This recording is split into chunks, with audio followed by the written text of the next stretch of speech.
Agora na Interativa. Se liga com Matheus Ribeiro. Interativa.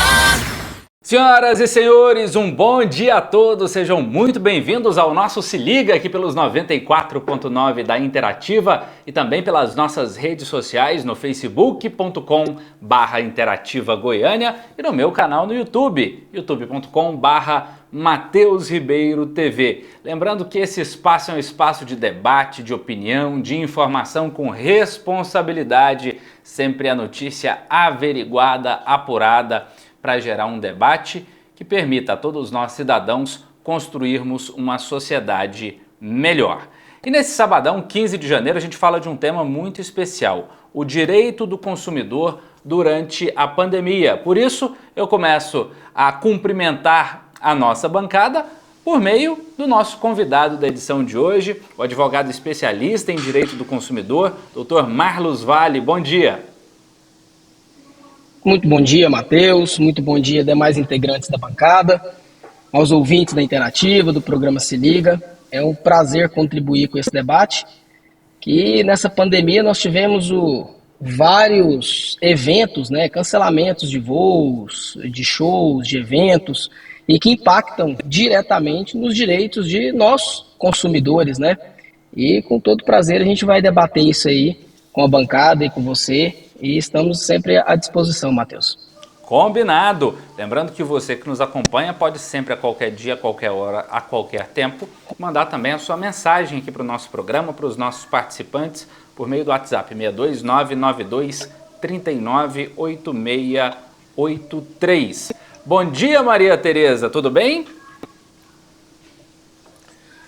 Bom dia, Matheus. Bom dia, Rimene. Bom dia, TT, e bom dia, Marlos, meu colega de profissão, que eu imagino que, como eu que trabalho com direito de família, deve ter passou e está passando os maiores apuros, né, Marlos? Com certeza, com certeza.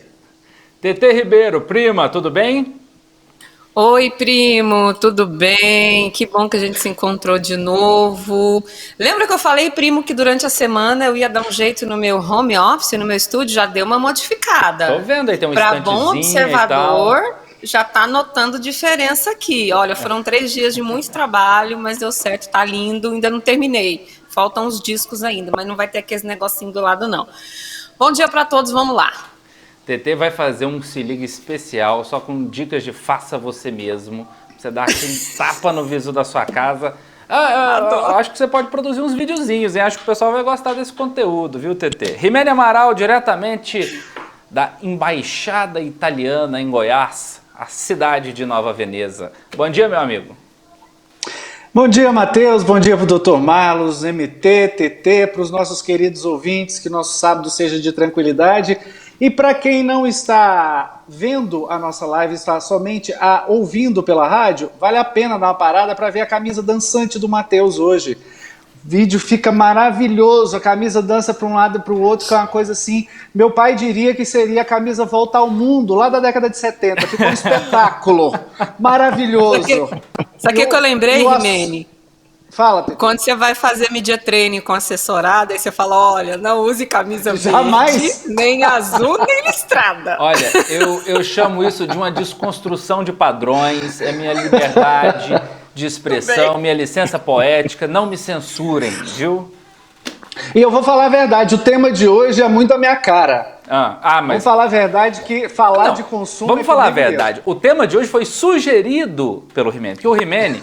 Eu vou contar para você que acompanha o Se Liga, ele provoca alvoroços na cidade de Nova Veneza, porque ele começa a juntar a população para ações coletivas, contra a operadora, contra a empresa de energia elétrica. Ele é aquele, assim, o motor, do direito do consumidor. Doutor Marlos, então... Você esqueceu do padre. O padre! Você esqueceu do Exatamente. padre, Matheus. A máscara.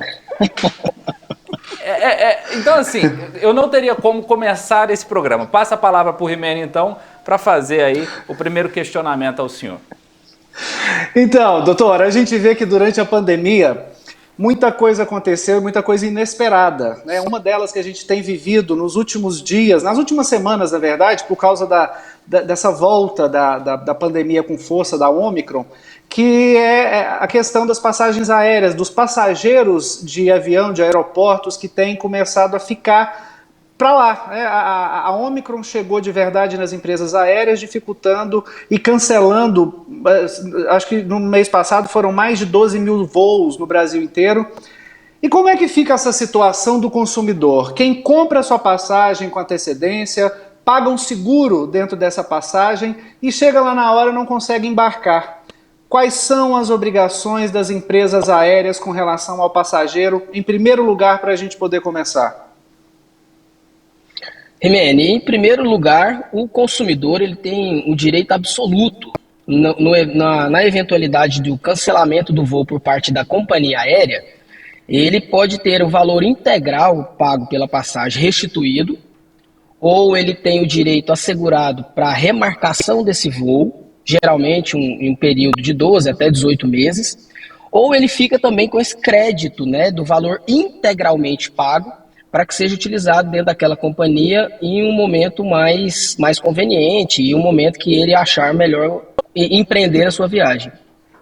E existe um prazo para que esse retorno da empresa ao consumidor?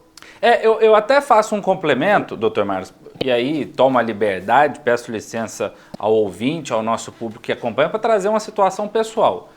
Eu tinha uma viagem marcada, por exemplo, para abril de 2020, ia para Portugal. Obviamente não tinha a menor condição de viajar naquela época, fronteiras fechadas, o mundo vivendo esse caos que perdura até hoje. A companhia foi lá, me deu um voucher que valia até 31 de dezembro do ano passado, de 2021. Não me senti seguro para viajar, apesar de haver ali a liberação, foi esse prazo dado pela companhia. Eu ainda posso tentar contato com a companhia aérea para reaver esse voucher, para postergar esse prazo? Matheus, com certeza. A gente tem que entender o seguinte, nós tivemos duas legislações que trataram especificamente desse assunto.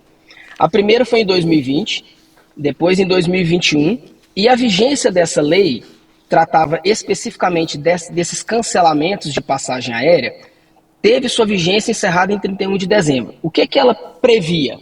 Ela previa que a devolução deveria acontecer em até 12 meses da data prevista de viagem. Então, por exemplo, no seu caso, abril de 2020 até abril de 2021, a companhia aérea tem que devolver integralmente o valor pago.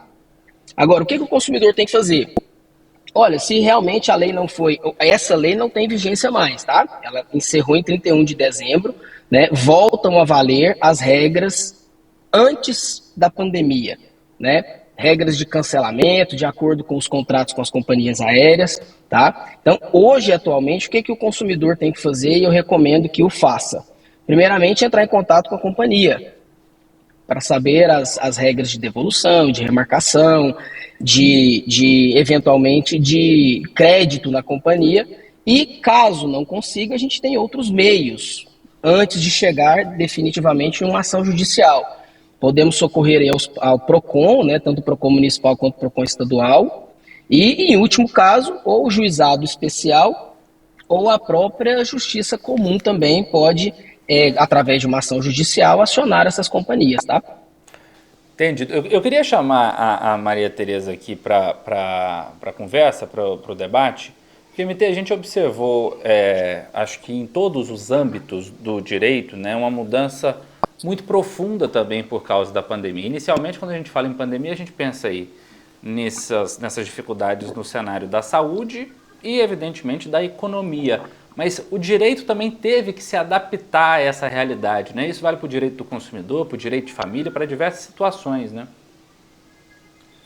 Teve, né, Matheus? Porque, por exemplo, a circulação das crianças para convívio com o pai ou a mãe que não detém o lar de referência foi inteiramente prejudicado durante a pandemia. E aí muita gente, muitos pais não compreenderam. Foi uma folia bastante boa. Fora isso, Matheus, a proximidade, né, durante 24 horas causou conflitos imensos. tá certo? Conflitos que vieram da pandemia, dessa inesperada convivência tão alongada e assim, cotidiana e o tempo todo. Então, olha, nossa, a pandemia, eu acho que ela causou estragos, assim, por exemplo, na educação. Gente, na educação, pensa nas crianças de 2, 3 anos de idade que estariam começando a ir à escola para se socializar, para conviver com outras crianças. São crianças que ficaram presas dentro de casa, tem atraso de fala, tem atraso... Nossa, olha, a pandemia realmente foi o caos, está sendo o caos, né? E além de tudo, está sendo um caos não gerenciado, né? Porque você não viu nenhuma medida de Ministério da Educação que seja razoável. O Ministério da Saúde eu acho melhor até nem falar, tá certo? Ou seja... Uma união nacional, né? Não teve essa união nacional para discutir. Não teve. Né? Pelo contrário, né? Os governadores se juntaram de um lado e o presidente da República e o Poder Federal, com algumas exceções evidentes, se juntou do outro, né? Eu queria aproveitar esse gancho que você falou da educação e posteriormente a minha pergunta também vou passar a palavra à TT, mas aproveitar, doutor Marlos, porque a MT citou aí a questão da educação. E, por exemplo, muitos pais tiveram aquele desafio ali de encontrar a mensalidade do colégio de seus filhos continuar sendo cobrada enquanto as aulas estavam suspensas, adaptação para ensino remoto. Aquele pai que não conseguiu ali, durante aquele auê todo, negociar bem com a escola ou que ficou em débito com a escola por causa daquele período, ainda há um prazo jurídico para que ele eventualmente negocie isso ou até venha fazer algum questionamento jurídico? Esse prazo ainda está em vigência, digamos assim? Sim, a palavra de ordem, né, Matheus? Eu acho que nesse momento pandêmico é bom senso. Bom senso por parte das instituições de ensino, bom senso por parte dos pais também. Evidentemente que uma mensalidade não paga vai gerar um débito e, eventualmente, um processo de protesto de título, execução de título extrajudicial, e que a escola pode acionar esse pai de aluno devedor. Mas deve haver um bom senso por parte de ambas as partes, né? O pai deve procurar negociar com a escola e, até onde a gente tem conhecimento, as escolas estão muito abertas, né? Nós tivemos duas situações muito claras. Aqueles pais que tiraram os filhos da escola, e aqueles pais que negociaram uma redução na mensalidade em razão da alteração da modalidade para o home office. Então, isso tudo pode e deve ser negociado diretamente com as instituições, e caso não chegue a um consenso, daquele mesmo caminho de PROCON, juizados especiais e, quem sabe, a justiça também estadual. TT, vou passar a bola para você. Bom, gente, eu queria até fazer uma pergunta relacionada assim à questão da educação, mas antes disso eu quero fazer um parêntese, né? A Maria Tereza falou algo que me lembrou o que aconteceu nessa semana. Meu filho mais velho vai fazer 10 anos, então ele estava num dia muito atípico, ele está chateado, porque ele está o tempo todo dentro de casa, enfim. E aí pensou na avó, né? Minha mãe que faleceu em novembro do ano passado por um acidente. Aí deitei com ele, fiquei junto com ele, ele falou assim: mãe, depois que a vovó faleceu, parece que as coisas perderam o sentido. A gente não sai de casa. Eu não sei se eu vou poder voltar para a escola, e eu não falei nada, né, por causa do aumento dos casos de Covid, por causa da Ômicron, da gripe, da dengue, da zika, enfim. E aí o que a gente fala nesse momento, né, Maria Tereza, né, gente? O coração da gente quase implode. O que eu falei para ele foi: meu filho, mas a gente tem que resistir, né? Estamos aqui bem, estamos seguros, estamos com saúde. Caso peguemos, mamãe e papai estão vacinados. Vamos torcer para a vacina chegar logo para você que você fique mais tranquilo. E aqui, gente, ele pergunta todos os dias: que dia vai ser minha vacina? Quando é que vai ser minha vacina? Minha vacina está chegando? Porque ele já entendeu a importância disso para que ele consiga ter o máximo ou o possível de normalidade. Relacionado à questão das escolas, quando o senhor fala sobre bom senso, é importante a gente entender também, lá no início da pandemia, muitos ouvintes questionavam a gente na Interativa sobre continuar pagando a mensalidade, sendo que não estava tendo aula. E aí é interessante dizer que dentro de uma escola, eu atuo na educação pública, mas na escola privada, né, existem uma série de adequações que precisaram ser feitas, porque antes era tudo dentro de sala de aula. Hoje, os professores que antes não eram acostumados a falar com a câmera como nós somos acostumados, tiveram que aprender. Nesse primeiro momento, gente, o que teve de professor que precisou buscar se virar nos 30, o que teve de escola que investiu em treinamento interno para que o professor soubesse fazer as aulas deles, os professores que sempre trabalharam em casa, continuaram trabalhando muito mais, porque não se enganem, quando a gente sai da escola, a gente leva um calhamaço de caderno assim, um monte de prova, porque isso ainda existe, e aí com a parte virtual, a gente planejava, a gente mandava planejamento, porque eu peguei esse início mesmo da rede municipal, então a gente tinha um planejamento, mandava o planejamento, era aprovado ou não, a gente gravava o negócio, colocava na plataforma, então isso é muito complicado. Eu queria saber, em relação à questão do direito do consumidor, claro, né, não só em relação aos pais que precisaram negociar com as escolas, mas eu fico muito preocupada em relação aos professores que estão na ponta de lá. Né? Qual a sua dica para os professores? Né? Muitos, infelizmente, perderam seus empregos. Mas eu sei que não é a questão trabalhista, mas do consumidor. Mas o senhor, que tem amigos advogados, enfim, que deve ter lido a respeito disso, a sua dica para o professor que vai ter que voltar agora, não sabemos se vai sair o decreto da prefeitura ou não a respeito de redução de quantitativo de sala, porque nessa semana foi muito tenso, mas a sua sugestão para esse professor que vai continuar trabalhando dobrado e, infelizmente, alguns vão até ter redução salarial. Tiveram redução salarial no ano passado, teoricamente voltaria tudo ao normal nesse ano, mas se continuar assim a gente não sabe como é que vai ser, né? TT, a gente falou muito do novo normal, né? E isso impactou todos os setores da economia e a escola não foi diferente. O conselho que eu dou para esse professor é que nós tenhamos um pouco de paciência para que as coisas possam se ajustar. Tanto a parte econômica, a parte psicológica, a parte de volume de trabalho. A gente está vivendo uma fase de transição, que, volto a afirmar, o bom senso, eu acho que é a palavra de ordem, de todo mundo. Né? Eu lembro, no começo da pandemia, pais polvorosos querendo tirar os filhos da escola, a escola justificando o aumento, e acrescento o que você falou, não só cursos, mas munindo os professores de meios tecnológicos para que eles pudessem trabalhar de casa, né? Computador, iluminação, uma série de fatores.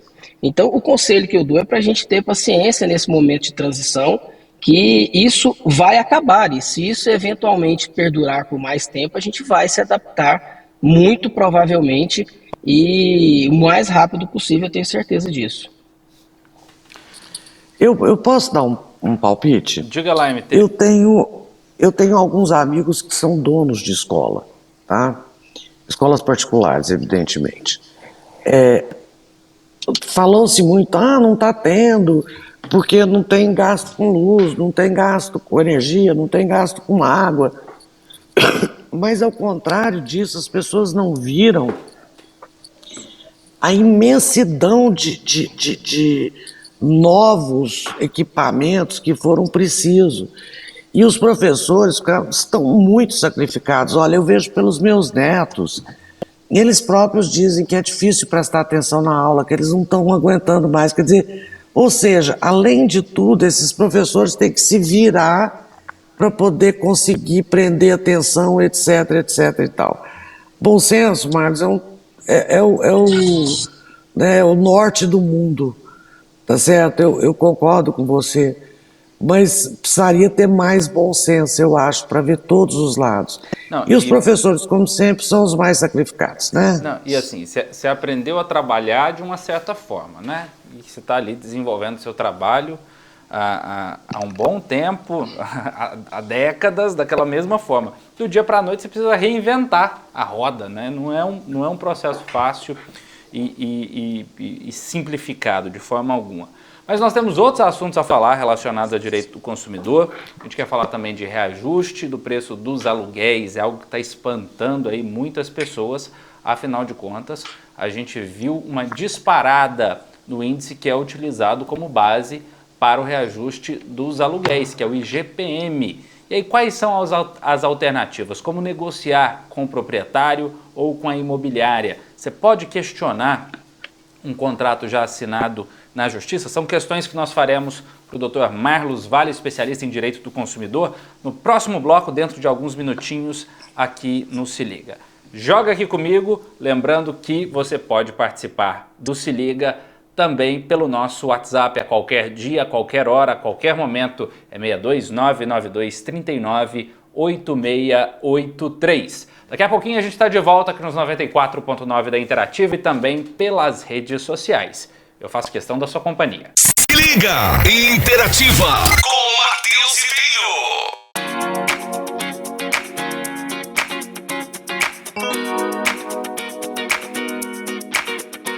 Se liga! Interativa com Matheus Ribeiro. Se liga de volta aqui pelos 94.9 da Interativa, também pela página do Facebook, facebook.com/Interativa Goiânia, e pelo meu canal no YouTube, youtube.com/Matheus Ribeiro TV. Nesse sábado, dia 15 de janeiro, a gente fala sobre o direito do consumidor durante a pandemia. No bloco anterior a gente comentou ali sobre a questão das empresas aéreas, das passagens, algo que muita gente está lutando para resolver. Falamos também sobre a questão de mensalidades escolares, uma situação aí que assustou muitos pais. Nossa bancada fez a ponderação em relação também ao trabalho aí que as escolas tiveram para montar uma estrutura de ensino remoto, para adaptar todo o método de ensino a essa novidade. E agora a gente fala sobre uma outra situação que tem preocupado muitas pessoas, né, Rimene? É o reajuste no preço dos aluguéis. O índice utilizado para esse reajuste disparou, né? Tão absurdo.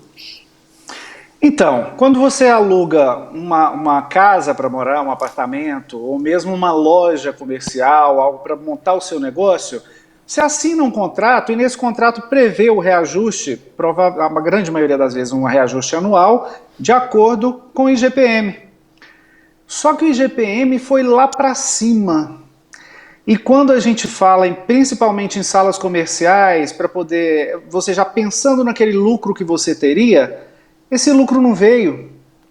E aí, como é que faz? É possível negociar fora daquilo que está no contrato? A gente tem que colocar isso no papel? É preciso que o locatário vá atrás do locador para conversar? É preciso refazer esse contrato? É esse ponto que a gente tem que entender. Até para quem fez aquele aluguel de um apartamento pequeno para morar durante a pandemia, achando que ia conseguir pagar de acordo e no final das contas, com a alta do IGPM, não conseguiu. O que fazer? Rimene, vou tratar de dois assuntos aqui. O primeiro é a parte contratual. A gente sabe que um contrato assinado, ele faz lei entre as partes. Claro que durante o transcurso desse contrato, houve um evento que onerou demais para uma das partes, que foi, evidentemente, esse aumento gigantesco do IGPM. Somado a isso, nós tivemos a vinda da pandemia, com a de vários decretos fechando os comércios, né? Então, principalmente os contratos de aluguéis comerciais foram muito prejudicados e automaticamente o contrato de aluguel residencial, porque eventualmente você pode ter um contrato de aluguel comercial na sua empresa e um contrato de aluguel residencial na sua casa, então os dois são impactados. O que deve fazer nesse caso? A gente tem que primeiro procurar a imobiliária gestora do contrato, ou se for feito diretamente com o proprietário do imóvel, e negociar. Várias ações foram ajuizadas na justiça, buscando a razoabilidade de um reajuste e a razoabilidade para a redução do valor de aluguéis durante a pandemia. Então, no começo, as pessoas, principalmente alguns locadores, não queriam negociar com o argumento de que realmente o contrato foi firmado, o IGPM é o índice de reajuste e isso tem que ser seguido. Ações foram ajuizadas e a justiça foi bastante prudente nesse caso. Avaliou 1 a 1 e, de modo geral, reduziu com alguns valores, inclusive o contrato, o índice, né? Que agora o índice mais utilizado é o IPCA. Aproveitando esse momento de negociação, é importante que o consumidor, o locador e o locatário façam um novo contrato, agora com valores mais módicos e um reajuste que não seja o IGPM, por exemplo. Inclusive nós vimos aí essa semana a Fundação Getúlio Vargas, que é quem elabora o índice IGPM, utilizado até então para a elaboração dos contratos de aluguel, lançar um novo índice, que é o IVAR, o Índice de Variação de Aluguéis Residenciais, que teve aí algumas adaptações justamente após essa disparada do IGPM para balizar esse valor dos contratos. Afinal de contas, ninguém estava acreditando que seria possível fazer um reajuste como aquele, né? A gente vai ver agora, né, Dr. Mairo, se esse IVAR vai ser aí utilizado como parâmetro para os contratos, já que isso é um dos trâmites a ser definido em contrato, né? O contrato pode rezar lá qualquer índice que esteja presente no mercado e que seja de conhecimento público, certo? Certo. Qualquer índice, ele tendo validade por alguma instituição governamental, né, regulada pelo Banco Central, ele tem validade. É importante a gente ressaltar que o índice escolhido para o contrato, ele, em tese, deve ser cumprido. O que nós vivemos com a pandemia foi um momento excepcional, tá? E por isso esses índices foram questionados. Mas o índice contratado, em tese, ele deve prevalecer até o final do contrato. Certo. TT, diga lá. Eu tenho uma pergunta a respeito das melhorias que as pessoas fizeram, né, nos imóveis alugados, né? Por causa da pandemia, muita gente teve que ficar dentro de casa. Às vezes a gente aluga um apartamento e mal fica nesse apartamento. Às vezes vai só para dormir no apartamento. E aí veio a pandemia, a necessidade de ficar lá dentro do lugar, e aí você viu, tem um vazamento aqui. Tem um negócio ali. A gente sabe que isso pode ser feito de comum acordo. Agora, em época de renovação de contrato, de alerta, né, porque a gente está na luz amarela ainda, né? O que você diz a respeito disso? Assim, é claro que quando você fala com a imobiliária ou com o dono ou a dona do imóvel, você fala, seguinte, eu tenho uma goteira aqui, você vai mandar alguém? Mas na época da pandemia era difícil, complicado. Conheço alguém que pode fazer, posso abater no aluguel? Massa. Mas a gente sabe que às vezes as coisas podem continuar. Esse tipo de melhoria pode ser colocado nesse novo contrato que pode ser feito, levando em consideração a situação de que ainda não saímos da pandemia? E aí, para melhorar, principalmente, essa questão, por exemplo? TT, a gente tem que diferenciar algumas melhorias. Nós temos melhorias necessárias, como você citou o exemplo aí, uma goteira, eventualmente um telhado quebrado. Isso aí é responsabilidade do locador, do proprietário. Todas essas reformas que são feitas para que o locatário tenha uma condição de habitabilidade, isso é responsabilidade do locador e geralmente vem previsto nos contratos. Agora, essas melhorias que a gente chama de voluptuárias, que assim, agora eu fico mais em casa, eu vou pintar essa parede, eu vou fazer uma instalação de ar-condicionado melhor aqui, eu vou trocar a fiação, essas melhorias geralmente não são suportadas pelo proprietário, e elas são suportadas apenas pelo locatário. Agora, se você for formalizar um novo contrato com o seu locador, posso prever isso lá no novo contrato? Não só pode, como deve, né? Porque a gente mudou um modelo antigo e estamos aí, como você disse, na luz amarela, né? Então a gente precisa, sim, regulamentar esse novo normal. Porque aqui, eu faço tudo. Eu quero pintar uma parede, eu pinto. Eu quero pregar uns trem, eu prego. Mas aqui é casa própria. E tem gente que mora em casa alugada e vai ficar preso lá dentro de novo. Não, não vai não, gente, não vai bater na madeira, vai dar tudo certo. Mas, né, você entendeu aí a parte. Tá amarrado, TT, tá amarrado. Agora, a gente fica observando todas essas situações e teme um ponto que eu sempre converso muito com a Maria Tereza sobre isso, que é a judicialização, né? Que já é uma coisa assim, um hábito do brasileiro, né? Muitas vezes de judicializar tudo e qualquer problema. E eu queria saber da Maria Tereza se isso preocupa também, posteriormente do Dr. Marlos, quais são os caminhos administrativos, muitas vezes, para a gente conseguir aí ter uma negociação que seja efetiva, né? Porque muitas vezes a gente sabe que em alguns contratos, algumas partes saem com vantagem maior, né? Justamente o dono do imóvel ou a companhia aérea. Como percorrer isso aí? Antes eu queria o comentário da Maria Tereza sobre essa questão da judicialização. Olha, ao meu redor, eu vou falar especificamente da questão que eu não conheço, viu, Marlos? Eu não trabalho nessa área, eu não trabalho nem com direito consumidor e nem com direito imobiliário. Mas o que eu vi ao meu redor foi um extremo bom senso por parte dos locadores, no sentido de reconhecer que tem um monte de imóvel desalugado e que aquele preço não vai se fixar. Um preço absurdo não vai se fixar, porque não tem como se fixar, né? Porque você tem, de um lado, uma intensa deterioração dos salários, etc., etc., e você tem, do outro lado, um índice que não corresponde à realidade desse tipo de negócio, não corresponde mais. Então, assim, pelo menos no que eu vi, né, eu tive clientes que tiveram esse tipo de problema, pelo menos no que eu vi bastante bom senso. Eu não vi nenhuma... Enfim, eu achei que as pessoas conseguiram agir com muito bom senso. Agora, esses caminhos administrativos, eles têm se mostrado eficazes, Dr. Marlos? Até mesmo o próprio PROCON mesmo, que aí já tem uma intermediação que dá mais respaldo ao consumidor, que muitas vezes é o elo mais fraco dessa corrente. Com certeza, né, Matheus? Tanto o PROCON, e aí especificamente nessa parte de contratos de locação, né, tanto residencial quanto comercial, a gente tem uma outra fonte muito forte aí, que é a arbitragem.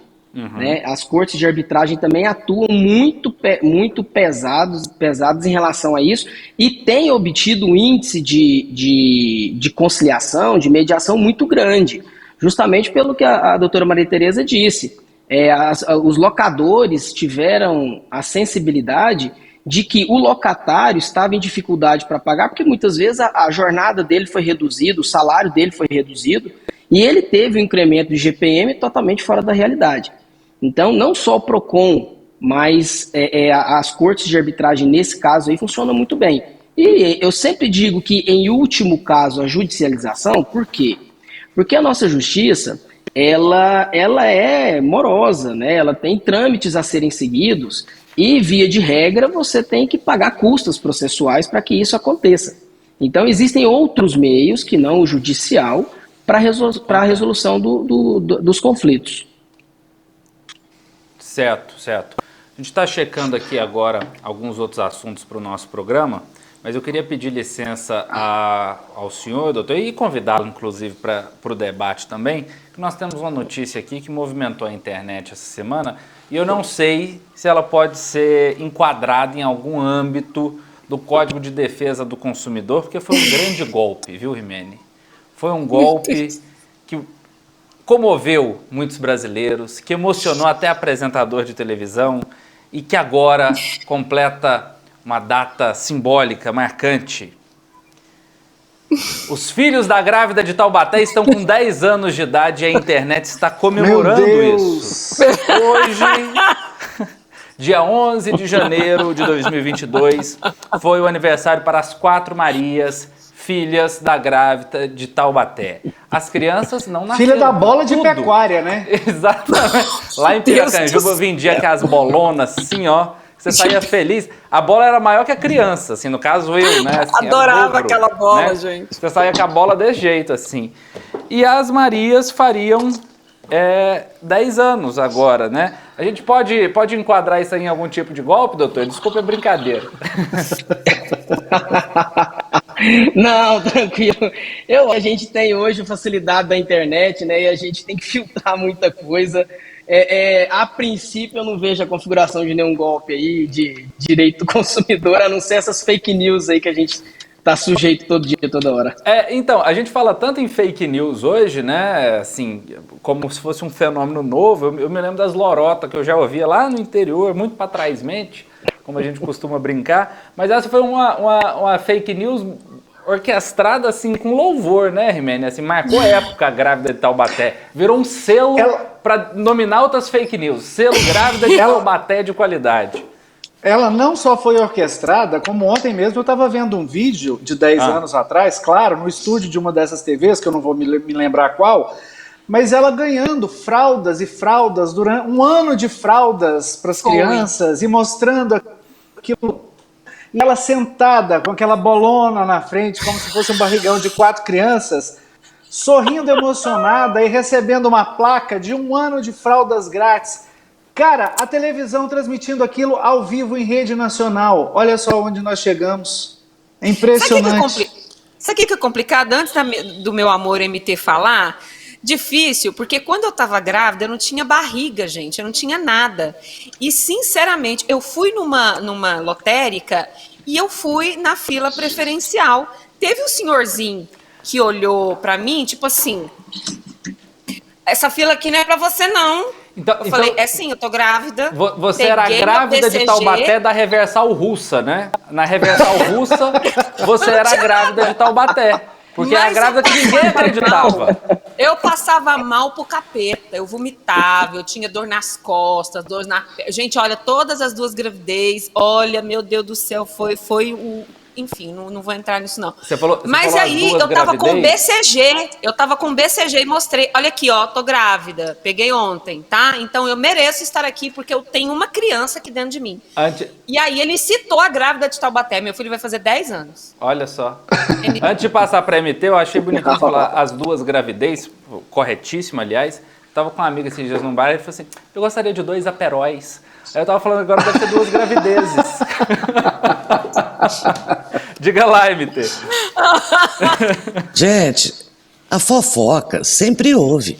Né? Fofoca, mentira, invenção, ela sempre houve. O problema é o poder de disseminação que ela ganhou.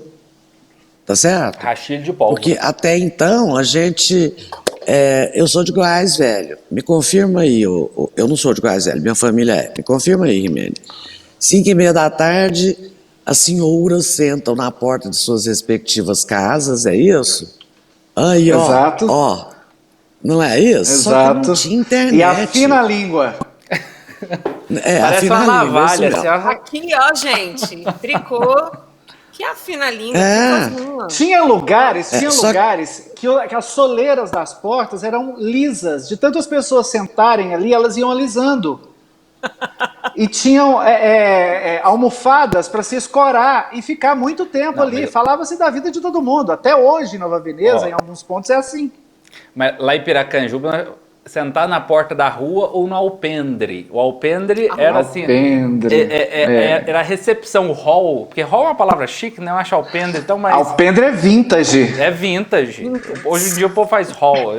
Lá em Piracanjuba é alpendre, até hoje. Geralmente era agora você queimado imagina... vermelho ou amarelo. Tinha que saber.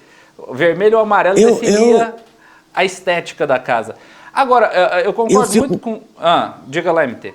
Eu fico muito impressionada também, porque é o seguinte, eu vou fazer uma crítica, Marlos, se for o caso, você briga comigo, tá? O povo brasileiro é muito impregnado dos direitos que ele tem, mas ele é muito pouco responsabilizado pelos deveres, tá certo? Nós temos Enfim, eu não vou entrar nisso, porque senão acaba o programa comigo falando de várias situações. Mas criou-se, né, agora eu acho até que melhorou, não sei, o Marlos vai me dizer, criou-se essa cultura, vamos chamar assim, de pedido de indenização por dano moral em juizado de pequenas causas. Tá certo? Por quê? Porque é meu direito, eu vou procurar meu direito, entendeu? Quando eu ouço essa frase já me dá até alergia. E aí, eu acho, inclusive, que nós estamos vivendo uma época de uma profunda readaptação da sociedade. Não é por causa da pandemia, não. Essa readaptação já vinha de antes. Eu consigo compreender algumas razões para ela. De novo, eu não vou ficar aqui até o fim do programa, mas a gente vem de readaptações. Então, é preciso dar, como se diz aqui no Goiás, um laceio. Tá certo? E eu vejo uma insistência em ações de indenização por danos morais pelas coisas mais fúteis que existem no mundo. Estou errado, doutor Marlos? Não, muito pelo contrário, né? A gente teve realmente lá no começo, nos idos aí de 2010, 2011, a indústria do dano moral, em que o judiciário ele arbitrava valores astronômicos de indenização de dano moral para situações que eram meros aborrecimentos. O judiciário amadureceu, né? Hoje a gente tem um cenário muito diferente. Primeiro, o judiciário é mais criterioso na concessão da assistência judiciária. Então, quando a pessoa fala assim, vou procurar o meu direito, ela tem que entender que se não for reconhecido o direito dela, ela vai ter que pagar as custas processuais e os honorários do advogado da outra parte. Somado a isso tudo, a gente tem uma cultura hoje já bastante sedimentada no judiciário que meros aborrecimentos, constrangimentos, por si só não geram dano moral. E mesmo assim, até quando o Rimene falou para operadoras de telefonia, a gente via aí uma simples negativação, não estou dizendo que isso é certo, uma negativação equivocada por parte de operadoras telefônicas, indenizações de 20, 25 mil reais. Então, isso sem a comprovação de um efetivo dano moral para chegar a um valor dessa monta.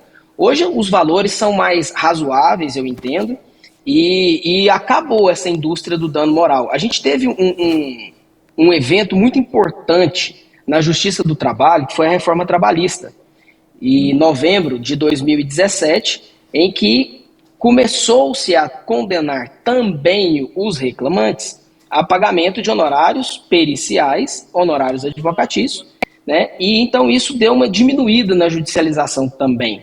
Então é um aculturamento que a gente vem passando de judicializar de forma mais responsável.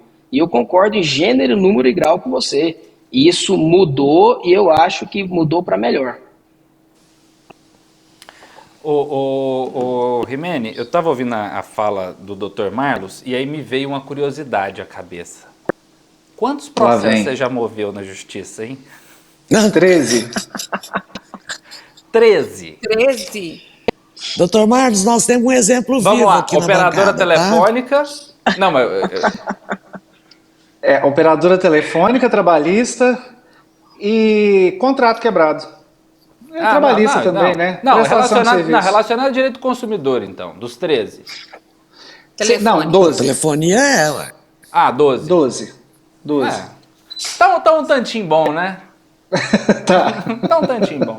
Meus amigos, mas é aquela coisa. Mas, Mateus, Peraí. Não é fuleiragem, não. É aquela coisa. A fuleiragem é o programa, não é você, não. Ah, ok, tá bom. Fala, doutor. Ia falando aí, fala. A fuleiragem. Não, eu só quero até... eu quero até dizer o seguinte, não que o Rimene esteja errado. Muitas vezes, né, as empresas, elas abusam desse direito, abusam da má prestação do serviço, porque as pessoas não buscam os seus direitos. Então a gente tem que ter um meio termo, né? Entendeu? Assim, o que eu vejo às vezes é a banalização da judicialização. Por qualquer coisa eu vou entrar na justiça. Não, se realmente você teve uma má prestação de serviço, você tem o seu direito de Eu chamo isso de justiça. síndrome de Ana Hickman. Eu estou de férias, meus advogados não. Oh my God. É isso aí. Meus amigos. Você vai pro intervalo? Eu preciso. Ah, então eu fiz uma descoberta, eu conto depois. Já, no próximo bloco. Então manda. Aqui na câmera 1, então, eu convido você que nos acompanha pelos 94.9 da Interativa e também pelas redes sociais a segurar mais alguns minutinhos, prestigie os nossos anunciantes, os nossos patrocinadores, e daqui a pouquinho o Se Liga volta com mais, além da revelação, da descoberta de Rimene Amaral, volta também com mais uma notícia imperdível para você. É o tempo que o brasileiro passa ao celular. Você vai se surpreender. Já já eu faço questão da sua companhia. Seu fim de semana bem informado. Se liga! Interativa.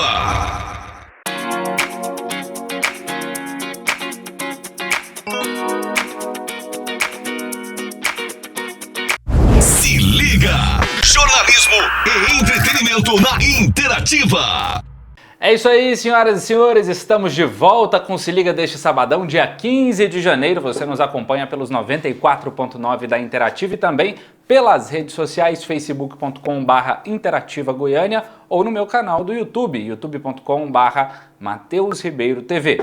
Hoje a gente recebe o advogado especialista em direito do consumidor Marlos Vale e a nossa bancada completa por aqui também, Maria Tereza, TT Ribeiro e Rimene Amaral. Qual foi a sua descoberta, Rimene Amaral? Diga lá. Antes do Rimene falar... Não, antes fila, do Rimene falar... Tem fila, aqui é coleguinha, a gente foi pro intervalo com ele, depois eu passo a minha palavra de você. A minha labirintite tá atacada, minha labirintite tá atacada com esse listrado aí, amigo. O que foi? Prima, esse listrado aí, minha labirintite tá atacada. Com o quê? Ah, com a minha camisa? Eu tinha que zoar, não podia perder. Ó... Tá cor sim, cor não, tá batendo tudo aí, né? Quando fecha pra você a câmera 1, aí ela fica assim, ó. Lembra aquele meme da internet? Chorando se foi quem um dia só me fez chorar. É mais ou menos isso. Mas diga lá, Rimene, depois de eu ser gongado aqui neste programa, diga lá. Deixa eu te falar, essa semana foi uma semana chuvosa. Todos os lados, infelizmente, em alguns lugares tivemos problemas. Aqui em Nova Veneza a gente teve água e friozinho, muito friozinho. Friozinho, momento... O que o goiano pensa quando tá aquele tempinho de chuva, friozinho? Pamonha. Pamonha e vinho. Pamonha e vinho, não tem outra coisa, né? Sim, pamonha e vinho, MT. É os dois. Pamonha com vinho. E eu fui procurar. Acorda não, é com cerveja que você acorda dragão. Com vinho não. E eu fui nas redes sociais da cidade procurar uma fresquinha quentinha feita no dia, né, para poder dar aquela quebrada no clima, dar aquela esquentada. E não é de ver que eu descobri, cara, que pamonha agora tem emoji. É Goiás pro mundo inteiro, meu povo. Tem o quê? Emoji? Nós temos emoji de pamonha. Vocês não perceberam isso? Quando vocês vão lá digitar agora, você escrever pamonha, já aparece o emoji. Você tá brincando. Deixa eu ver. Se vocês não perceberam pamonha tem isso, mesmo? Pamonha, tô te falando, Tô te falando. Pamonha. Não, é uma pamonha feia, né? Que é uma pamonha da palha bege. Não. Cara, não interessa. É a pamonha. Não é pamonha Depois bonita, eles vão melhorar. É a pamonha de Minas. Viu? Essa pamonha bege aí é a pamonha de Minas, qualquer lugar. tá? Tem problema não. É pamonha. E a pamonha é nossa. Nossa, assim como o piqui. Então não vamos sofrer, não. Um amigo meu que é aqui de Goiás, está morando hoje em Ribeirão Preto, postou uma pamonha, mas a foto da pamonha eu fiquei com dó dele, que parecia mais uma tijolo. pedra. Um tijolo. Se você quisesse agredir alguém, era tacar aquela pamonha na cara da pessoa. E, gente, pamonha boa é aquela que você abre assim, que ela desmancha, sabe assim, ó. E se você esperar numa pamonha dessa, se você esperar 2 horas e tiver um vento, ela vira pó, vai tudo embora. Ela resplandece sobre o prato, ela pousa, sabe? Essa que é a pamonha. Eu queria trazer mais uma informação aqui para o nosso debate no programa de hoje, que é um dado impressionante, e eu me incluo aí nesse grupo, acho que todos os nossos participantes também. Sabia que o brasileiro usa o celular por 1/3 do seu tempo acordado? É o que revela um estudo relacionado ao ano de 2021. Os brasileiros passaram quase 5 horas e meia por dia, em média, diante dos aparelhos de celular. É um relatório lançado pela empresa de análise de mercado digital App-Annie. Trata-se, ao lado da Indonésia, do maior volume de uso de celulares entre os 17 países analisados. também engloba aí Coreia do Sul, México, Índia, Japão, Turquia, Singapura, Canadá, Estados Unidos, Rússia, Reino Unido, Austrália, Argentina, França, Alemanha, enfim, 17 países que foram estudados. O Brasil está ao lado da Indonésia, com a população que mais usa o celular durante o dia em média. Espanta alguém esse número, minha gente? Porque a mim não. Não, Matheus, e assim, eu vou puxar aqui o comentário. Eu comecei a ler um livro chamado Fábrica de Cretinos Digitais. É um soco no estômago, né? Porque fala principalmente sobre como nós estamos educando. Vou até pegar aqui o nome do autor, porque me deu branco agora. Fábrica de Cretinos Digitais. Mostra como nós estamos educando as nossas crianças através da forma como a gente consome. É do Michael Desmurget. E aí, assim, eu confesso que cada capítulo eu preciso parar e pensar e respirar e rever as minhas coisas, assim. Então, hoje... e aí antes eu tinha lido outras coisas, o professor Leandro Carnal fala muito isso, o professor Cortella fala isso, né? Até mesmo como pedagoga eu já tinha pensado e reavaliado muito a quantidade de tempo que eu fico acessando as redes, e hoje eu tenho esse cuidado. No Instagram existem, talvez as pessoas não saibam, você pode configurar no Instagram uma quantidade de tempo para você ficar online, por exemplo. Você vai lá nas configurações e coloca lá, me avisar quando eu estiver 1h30 online. Não precisa ser ininterrupto. Juntando todas as horas que você acessar, 1h30. Aí ele vai te avisar. Então, tipo, é meio que um alerta, tipo, nossa, tô aqui. Facebook é a mesma coisa, Twitter é a mesma coisa. Então, eu fui recorrer a essas ferramentas justamente para que eu não seja dominada por elas. E aí, depois que eu comecei a ler essa fábrica de cretinos digitais, eu fui entender o quanto nós estamos sendo nocivos para nós e principalmente para as crianças. Então, assim, hoje, é claro, né? É uma situação diferente, é uma situação complicada. Eu já conversei com um monte de amigos meus que são psicólogos, neuropsicólogos, psicopedagogos também. E assim, não é que a gente vai tirar totalmente, mas pelo menos dosar. Mas como é que eu vou dizer para uma criança que ela precisa dosar o tempo de videogame, o tempo de televisão, o tempo de internet, se eu não doso? Então eu entendi que, para dar o exemplo, para educar de forma mais bacana, eu precisava realmente fazer isso. Então, hoje, os meninos sabem exatamente o tempo em que eu fico conectada aqui no meu escritório, através da rádio, em que nós estamos trabalhando de forma remota, e quando eu paro de trabalhar, eu falo, olha, pronto, acabou, agora, o que nós vamos fazer? Nós vamos montar um quebra-cabeça? Nós vamos pintar um desenho? Nós vamos para o playground? Beber um vinho? Vamos, beber o vinho é mais tarde, sozinha, tá? Por favor. Então, assim, isso cor menino, gente, cor menino. Aí, quando o menino dorme, é outra história. E ler o livro. Então, à noite, geralmente, eu só dou uma olhada, eu sou dessas, confiro se realmente o despertador está ativado. Estando ativado, deixo o celular de lado e vou ler um livro. Então, sim, não me espanta. E justamente por não me espantar, eu tenho plena consciência de que eu preciso diminuir e ainda preciso melhorar muito nessa situação. Agora, por exemplo, assim, eu tenho um exemplo sensacional, que inclusive participa desse programa, eu preciso puxar um pouco o saco dela, porque na edição passada ela estava muito brava comigo, mas Maria Tereza, por exemplo, Maria Tereza passa muito tempo conectada, não só a um celular, mas a 2 celulares. Agora, MT, o segredo também é o que a gente faz nesse tempo no celular. Porque, por exemplo, eu trabalho muito no celular, eu leio no celular, eu posso ver um filme no celular. Como que você faz uma avaliação pessoal do tempo que você gasta, por exemplo, no celular? Eu queria beber no celular. Jesus, Senhor! Pra você, Matheus, eu tenho muito pouca coisa além do WhatsApp que eu utilizo para falar com meus clientes, né? E que eu preciso utilizar, eu tenho que ter uma comunicação com meus clientes e eu normalmente uso o WhatsApp. No mais, eu tenho eu esperaria um pouco. Você faz audiência, você faz pois reunião. Deixa eu dizer, eu esperaria mais um pouco antes de fazer tanta crítica ao celular. De novo, eu vou dizer que eu acho que nós estamos num período de adaptação a ferramentas novas, a uma nova forma de viver.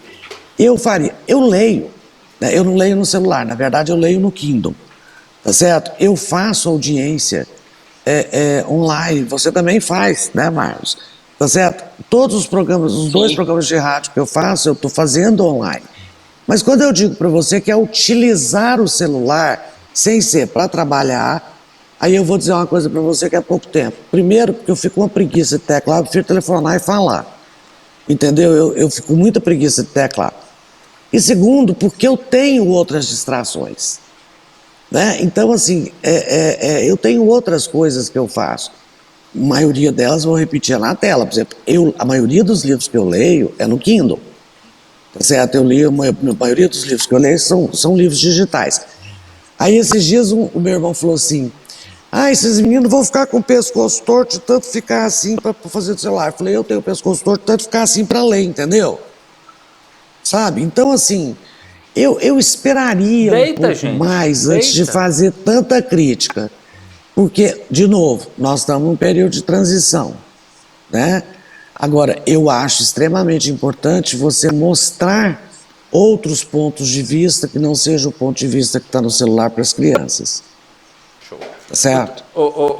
Marlos, e aí eu já peço licença para tirar o doutor, já que nós estamos falando de outros assuntos.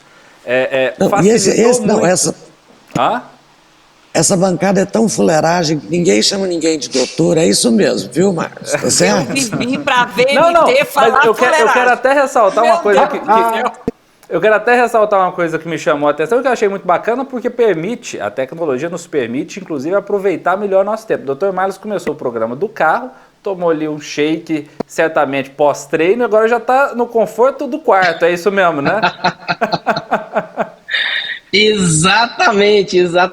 Mas deixa eu te passar um dado técnico sobre essa questão de doutor. Eu não sou adepto a chamar pessoas, médico, dentista e advogados de doutores, desde que eles não tenham doutorado.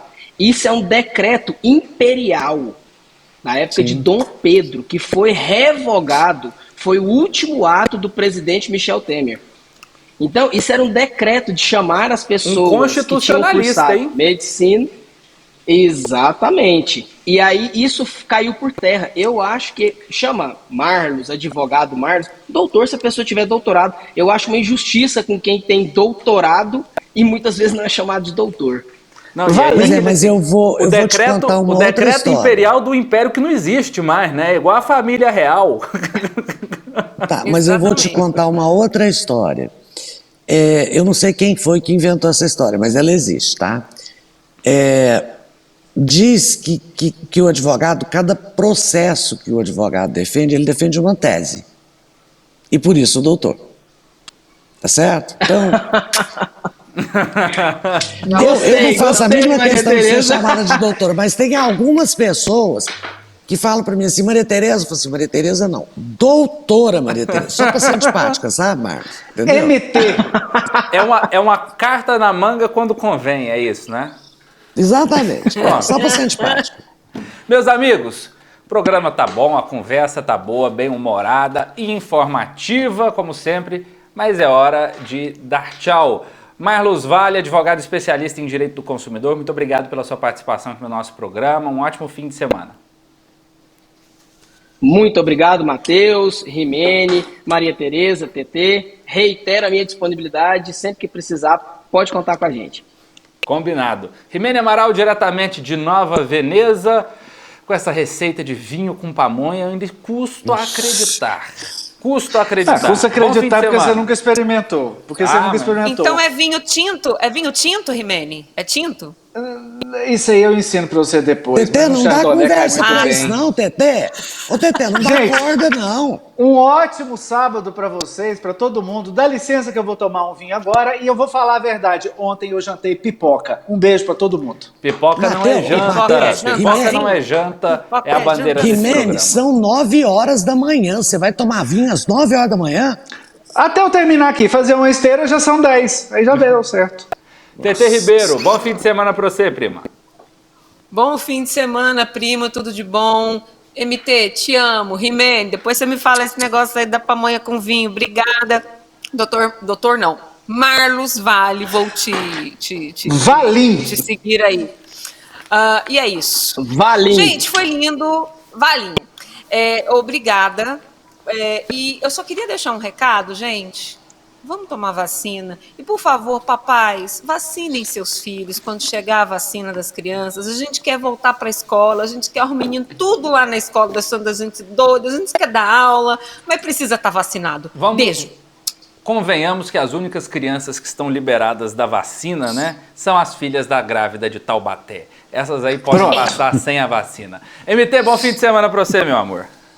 Beijo, Matheus. Te ligo daqui 5 minutos. Te espero. Muito obrigado a todos que acompanharam o nosso programa. Marlos, beijo. Prazer em conhecê-lo. Prazer é meu, Maria Tereza. Prazer a todos. No próximo sábado, Se Liga tá de volta às 8 da manhã aqui na Interativa FM nos 94.9 para toda a grande Goiânia e também pelas nossas redes sociais. Muito obrigado pela companhia, pela audiência, um forte abraço e tchau, obrigado. Se Liga Interativa com